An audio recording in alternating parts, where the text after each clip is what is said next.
இந்த உடல் எடை கிராஜுவலாக உடம்பு குறையிறது ஒன்று இருக்கணும், தொப்பை குறையிறது ஒன்று இருக்கணும். உடம்பு என்றைக்குமே நல்ல நம்மளுடைய உயரத்துக்கேற்ற உடல் எடை இருக்கணும் அப்படின்னா உணவு கட்டுப்பாடு, உடற்பயிற்சி. நான் நிறைய உடற்பயிற்சி பண்ணுறேன், ஆனால் பயங்கரமாக சாப்பிட்றேன். ஏன்னா நான் தான் எக்ஸசைஸ் பண்ணுறேனே, அதனால் நான் சாப்பிட்றேன்னா உங்கள் உடம்பு குறையாது. சில பேர் பார்த்தீங்கன்னா கைகள் காலில் நல்லா இருக்கும், தொப்பை மட்டும் பெருசாக இருக்கும், இடுப்பு மட்டும் பெருசாக இருக்கும். அதுக்கு என்ன மாதிரியான பயிற்சிகள்லாம் செய்கிறது? முதல்ல அட்வான்ஸாக பண்ணி காமிக்கிறேன், அடுத்தது பேசிக் பண்ணி காமிக்கிறேன். 2 கால்களையும் 75 டிகிரிஸ்க்கு தூக்கணும். தூக்கிட்டு அப்படியே இருக்கணும்.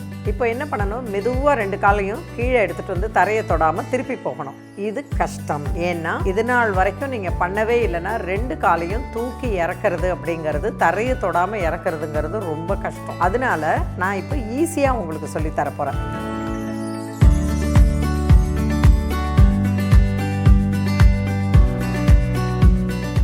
முதல்ல ஈஸியாக பண்ணுறதை பண்ணிவிட்டு அதுக்கப்புறம் இந்த அட்வான்ஸுக்கு போகலாம். ஓகேங்களா? இப்போது இதனால் என்ன பயன்னு பார்த்தீங்கன்னா, தொப்பை வந்து குறைய ஆரம்பிக்கும். அடுத்தது உங்களோட க்ளூட்டுக்கு நல்ல ஒரு ஸ்ட்ரென்த்து கிடைக்கும், அப்டமன் மசில்ஸ்க்கு நல்ல ஸ்ட்ரென்த்து கிடைக்கும், கோர் மசில்ஸ் நல்ல ஸ்ட்ரென்த்தன் ஆகும், லோயர் பேக்குக்கு நல்ல ஸ்ட்ரென்த்து கிடைக்கும், proper irregular periods, white discharge இது எல்லாம் சரியாகும், இன்டைஜஷன் ப்ராப்ளம், கான்ஸ்டிபேஷன் இது எல்லாமே சரியாயிடும். ஸோ இந்த 2 காலும் தூக்கி இறக்கிறதுக்கு பேர் த்விபாத உட்டானாசனா. த்வீனா 2, பாதம்னா ஃபுட்டு, உட்டானா லிஃப்ட்டு.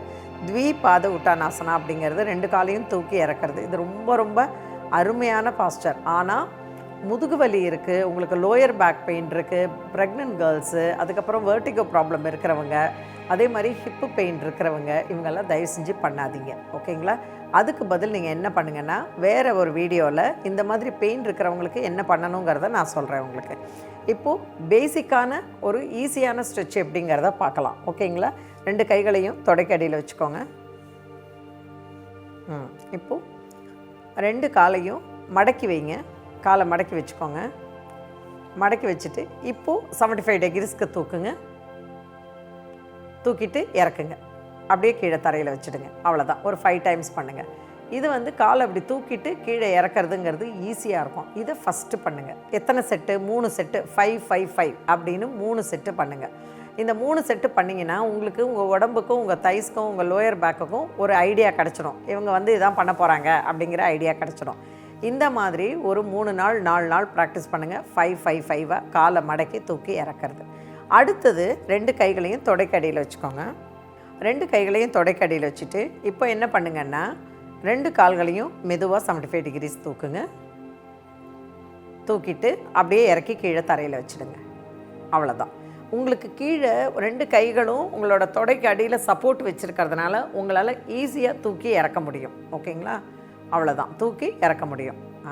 ஏன்னா கீழே கை வந்து சப்போர்ட்டுக்கு இருக்குது, அதனால் உங்களால் தூக்கி இறக்க முடியும். பண்ணுங்கள். இந்த மாதிரி 5 1 2 3 4 5 தரையில் வச்சுட்டு 5 அது மாதிரி பண்ணுங்கள். பண்ணிவிட்டு அதுக்கப்புறமா என்ன பண்ணணுன்னா, 5 பண்ணுறீங்களா, ரிலாக்ஸ் பண்ணிக்கோங்க. 5 5 5 அப்படி வந்து 3 பண்ணுங்கள். இது ஒரு 2 வாரம் பண்ணுங்கள். 5 5 5ன்னு 2 வாரம் பண்ணுங்கள். அதுக்கப்புறமா அட்வான்ஸாக பண்ணுறது எப்படி அப்படின்னு பார்த்தீங்கன்னா, 2 கையும் தொடைக்கடியில் வச்சுக்கோங்க. வச்சுட்டு 2 கால்களையும் தரையை தொடாமல் 5 5 மட்டும் பண்ணுங்கள். இப்போ இவங்க பண்ணுறாங்க பாருங்கள். 1 டவுன், தரையை தொடாமல். 2 3 4 5 அவ்வளோதான். ரிலாக்ஸ். இதில் காமன் மிஸ்டேக்கு என்ன பண்ணுவோம் அப்படின்னு பார்த்தா, இதை பண்ணும்பொழுது ஷோல்டரை அப்படி ஷ்ரிங்க் பண்ணிப்போம். ஷோல்டரை தூக்கிக்கக்கூடாது. எங்கே நீங்கள் ஸ்ட்ரெங்தன் கொடுக்கணுன்னா, உங்களுடைய கோர் மசில்ஸு, நம்மளுடைய அப்டமன் மசில் இருக்குது பார்த்தீங்களா, இந்த அப்டமன் மசில்ஸை தான் நீங்கள் டைட்டன் பண்ணணுமே தவிர, நீங்கள் ஷோல்டர் இப்படி பண்ணிக்கிட்டிங்கன்னா வராத கழுத்து வலி வந்துடும். அது நாள் வரைக்கும் உங்களுக்கு கழுத்து வலியே இருக்காது, ஷோல்டர் பெயினும் இருக்காது, இந்த இடத்துலையும் வலி இருக்காது, இந்த இடத்துலையும் வலிக்காது. ஆனால் நீங்கள் என்ன பண்ணுவீங்கன்னா, இந்த இடத்துல இப்படி கொடுத்து, ஏன்னா உங்களுக்கு வயிறு குறையணுமேங்கிறதுக்காக இப்படி ஷோல்டரில் ப்ரெஷரை கொடுத்து பண்ணும்போது என்ன ஆகிடும்னா, ஷோல்டரில் இது வரைக்கும் இல்லாத பெயின் வந்துடும்.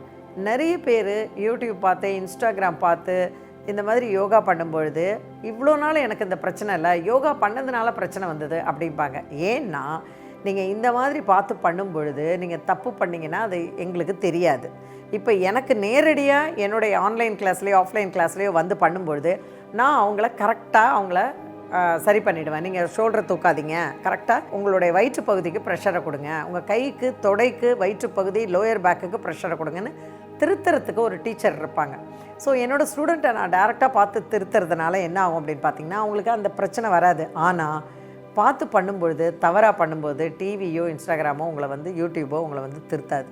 அதனால் பண்ண தப்பையே திரும்ப திரும்ப பண்ணி பிரச்சனை ஆகிடும். அதனால தான் நீங்கள் ஒரு முறையான கிளாஸில் பார்த்து பயிற்சி பண்ணுங்கள். ஆல்ரெடி நான் பயிற்சி பண்ணிகிட்ருக்கிறேன், ஆனால் எனக்கு பலன் தெரியலங்கிறவங்க வயிறு குறையத்துக்கு இந்த மாதிரியான பயிற்சிகள்லாம் பண்ணுங்கள், ஈஸியாக அதனால் பலன் கிடைக்கும். இந்த ஆசனா பண்ணும்பொழுது நீங்கள் குப்புறப்படுத்து உங்களை கொஞ்சம் ரிலாக்ஸ் பண்ணிக்கோங்க. தனுராசனா ஏற்கனவே நான் பண்ணி காமிச்சிருக்கேன், இருந்தாலும் இன்னொரு தடவை பண்ணி காமிக்கிற பாருங்கள். இது வயிற்று பகுதியில் இருக்கக்கூடிய சதை குறைவதற்கு ரொம்ப அற்புதமான ஆசனா. நல்ல காலை தூக்கிட்டு 2 கால்களையும் உங்களுடைய ஆங்கிளை பிடிச்சிக்கோங்க. தலையை நல்லா மேலே தூக்கணும். வயிற்று பகுதி மட்டும்தான் தரையில் இருக்குது. இவ்வளோ தூரம் இங்கே பாருங்கள், இந்த மேல் வயிறு இது வரைக்கும் உங்களுக்கு தரையிலேயே இல்லை, மெதுவாக இறக்கிக்கங்க. ஸோ இந்த மாதிரி இந்த பயிற்சி வந்து வயிற்று பகுதியினுடைய சதை வந்து நல்லா குறைஞ்சிடும்.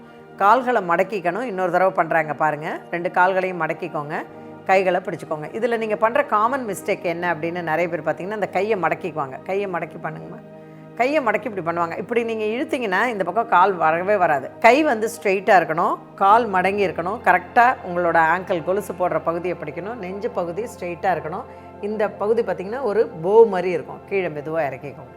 இந்த தனுராசனாவை நான் வந்து என்னுடைய ஸ்டூடெண்ட்ஸுக்கு நான் எல்லாருக்குமே சொல்வேன் சர்வலோக நிவாரணி அப்படின்னு. இதை நான் வச்ச பேர் என்னென்னா, இந்த சர்வலோக நிவாரணி ஏன் அப்படி வச்சேன் அப்படின்னா, டயபெட்டிஸ் வராது, கிட்னி ப்ராப்ளம் வராது, பிளாடர் ப்ராப்ளம் இருக்காது, கரெக்டாக பீரியட்ஸ் ரெகுலராக வரும், வயிற்று பகுதியில் இருக்கக்கூடிய சதை குறையும், இன்டைஜஷன் இருக்காது, அசிடிட்டி ப்ராப்ளம் வராது, மார்பு நல்லா விரியும், ஆஸ்மா, வீசிங், சைனஸ் ப்ராப்ளம் இருக்கிறவங்களுக்கு இது எக்ஸலண்ட் பாஸ்டர். அதே மாதிரி பார்த்திங்கன்னா வயிறு பகுதியில் இருக்கக்கூடிய சதை குறைவதற்கு ரொம்ப நல்ல ஒரு ஆசனா. இவ்வளோவும் சொல்லிக்கிட்டே போனால் இது சர்வலோக நிவாரணின்னு சொல்லாமல் வேறு என்ன சொல்கிறது சொல்லுங்கள் பார்க்கலாம். அதனால் என்னுடைய இந்த 35 வருஷம் நான் இந்த கிளாஸஸை எடுத்துகிட்டு இருக்கிறதுல என்னென்ன வியாதிகளுக்கு என்னென்ன ஆசனா பண்ணி அதை சரி பண்ணலாம் அப்படிங்கிறது தான் எடுத்துகிட்ருக்கேன். எப்போவுமே உங்களுக்கு பிரச்சனை, வியாதி, கஷ்டம், வலி இதெல்லாம் உடம்புல இருந்தது, நோய் இதெல்லாம் உடம்புல இருந்ததுன்னா அதோட வாழ பழகாதீங்க. என்ன பண்ணணும், அதை எடுத்து வெளியில் போடணும். அதனால் ஆசனங்கள் எல்லாமே முடித்த பிறகு கடைசியில் நிறைவில் இந்த மாதிரி ஒரு ஃபைனல் ரிலாக்ஸேஷனுங்கிறது ரொம்ப ரொம்ப இம்பார்ட்டண்ட். ரிலாக்ஸ் பண்ணாமல் எழுந்துக்காதீங்க. எடுத்த உடனேயே ஒரு கிளாஸ் ஆரம்பிக்கும் பொழுது மூச்சு பயிற்சியோடு ஆரம்பிக்கணும். முடிக்கும் பொழுது இந்த மாதிரி ஷவாசனா, சாந்தி ஆசனாவோடு முடிக்கணும். இதுதான் சரியான ஒரு பயிற்சி முறை. என்னுடைய ஸ்டூடெண்ட்ஸ் எல்லாம் 3 மாதம், 6 மாதம், 9 மாதத்தில் கிட்டத்தட்ட 20-25 கிலோ வரைக்கும் எடைகள்லாம் குறைச்சிருக்கிறாங்க. இன்னும் நிறைய பேர் குறைச்சிட்ருக்குறாங்க. இது வந்து ஒரு தொடர்ச்சியான பயிற்சியில் தான் சாத்தியமாகும். இல்லைன்னா நீங்கள் என்னவோ சொல்லுவாங்களா, உடனே பண்ணிவிட்டு வெயிட் மிஷின் மேலே ஏறி உட்காந்து பார்க்காதீங்க. அது மாதிரி அது குறையாது. இன்னொரு விஷயம், சாப்பாடை கரெக்டாக டிசிப்ளினாக சாப்பிடுங்க. குறைவாக சாப்பிடுங்க. அரை வயிறு உணவு, 1/4 வயிறு காற்று, 1/4 வயிறு தண்ணீர். காலையில் ஒரு தடவை ஃபுல்லாக சாப்பிட்ருங்க. ஈவினிங் 6 மணிக்கு முன்னாடி உங்களுடைய டின்னர். உடல் குறையணும், தொப்பை குறையணுமா, 6 மணிக்கு முன்னாடி உங்களுடைய டின்னரை முடிச்சிடுங்க. அதுக்கப்புறம் ரொம்ப பசிச்சா ஒரு வாழைப்பழம் சாப்பிடுங்க, அவ்வளோதான். உடலை வருஷத்துக்கு ஒரு தடவை செக் பண்ணிக்கோங்க. எல்லா செக்கிங்கும் பண்ணிக்கோங்க. Vitamin D, vitamin B12, magnesium இதெல்லாம் எவ்வளோ இருக்குது, நம்மளோட பாடியில் அனிமிக் இல்லாமல் இருக்கா, பாடி நல்லா இருக்கா அப்படிங்கிறத எல்லாத்தையுமே நீங்கள் கரெக்டாக செக் பண்ணிக்கோங்க. உடம்பை பார்த்துக்கோங்க. உடல் இல்லைன்னா ஒன்றுமே கிடையாது. என்ன சொத்து சேர்த்து வச்சாலும் எதுவுமே இல்லை.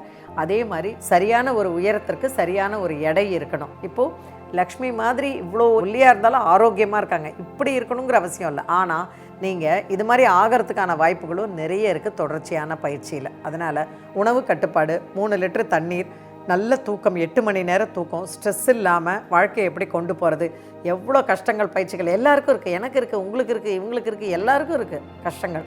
ஆனால் அந்த கஷ்டத்தை சரி பண்ணுறதுக்கு எப்படிங்கிற ஒரு பாசிட்டிவ் திங்கிங் இது இருந்ததுன்னா வாழ்க்கை சுகமாக இருக்கும், அருமையாக இருக்கும். நம்ம சேனலை சப்ஸ்கிரைப் பண்ணுங்கள். தொப்பை குறையணுங்கிறவங்களுக்கு நிறைய பேருக்கு இதை ஷேர் பண்ணுங்கள். மீண்டும் லக்ஷ்மியோடு சந்திக்கிறேன். நன்றி, வணக்கம்.